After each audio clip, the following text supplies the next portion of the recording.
before at the beginning said not everyone did understand your vision, the vision you had for Afro dancehall. So Yeah. what was it like pushing a sound that people never really get at first? Yeah, from Ghana it worked because the Afro dancehall energy has been there. The African dancehall style has been through Africa. It's been there. So of course I would also get inspiration from, you know, the names like big names, but they were actually more doing the dancehall energy, turning it onto it's either strictly reggae or they put it on a high life rhythm. There's a style of music that is the cradle of or the foundation of Afrobeat itself. It's high life music, you know, as far as I'm concerned. So they're turning it on there more. Then I also felt like, okay, let's take it a bit notch. So redefining some of the rhythms, not new, but was not as traditional as the predecessors would have been, you know, engaging in it, you know. So that's how it started. So it was easier. I think it was easily, but because they love the ragga, the dancehall vibes. So when I placed it on an Afro beat, a high life, it's like, oh, it's fresh, you know, because I still spoke some words in my dialect, some phrases, some bridges, you know. So the combination was just smooth enough to be accepted as an upcomer, to be able to get it where I got it to. But now to cross over, you know, is what we're still working on. But irrespective, it's not a style that is not common anyway, but I would have been one of the people or the one who would name it as Afro dancehall. So it's the styles like Pata ranking them at same style them are pre, you know, my brother that Burna Boy them at the same style them are pre. Yeah. You know, check it out. You know, me and him have a couple songs, me and Pato. So these are names that Red Sun them from out of Kenya, that same style them are pre. Naughty or from Zimbabwe.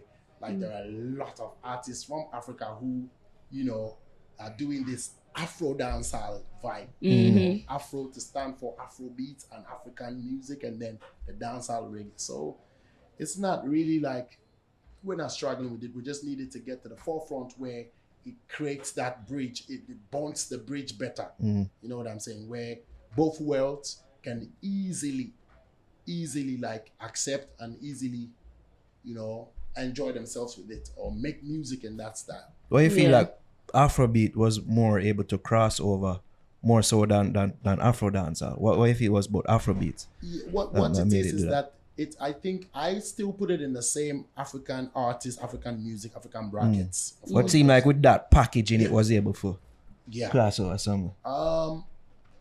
What it would be for me is that the Afrobeat, of course, has tons of artists who are pushing that style, feel good style. You find a lot of the high life melodies and stuff without the massive or a decent amount or a decent percentage of dancehall. Because when you take an artist like Whiskey now, you now find 4-bar dancehall in it or 4-bar dancehall style in it. You get me? So it's like typical the pop influence, the R&B influence, you know, it still influences from across the West of music of Black origin. You know what I'm saying? So that will still make it easily flowing through. Exactly. So what I want to say is that Afro dancehall is not in competition with Afro beats because it's all stemming from the Afro space. It's just the specification of the specification and the credit, you know, to make it grow and to identify it properly as this is where the influence. Because if I said Afro fusion, the only thing you see over there is Afro. Then you can think of whatever the fusion is. Okay. Exactly. But I'm only just specifying it a little bit more Afro dancehall, so you can check it out and know that okay, that's the dancehall influence in there. So, you know, it's easy if you see that, you know where you're going.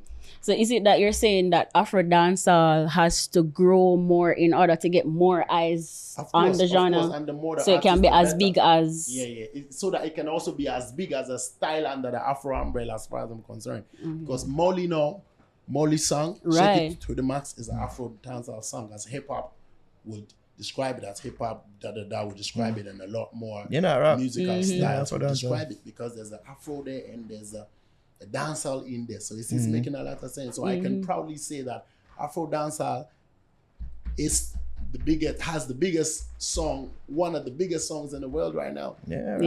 By numbers and etc. You see, so there's no competition really. It still goes a lot of credit to Afrobeat, where it's being named Afrobeat as well. So For me, I think it's just a specification and the identity so that it doesn't really get lost, so that it still gives credit to its roots, you know?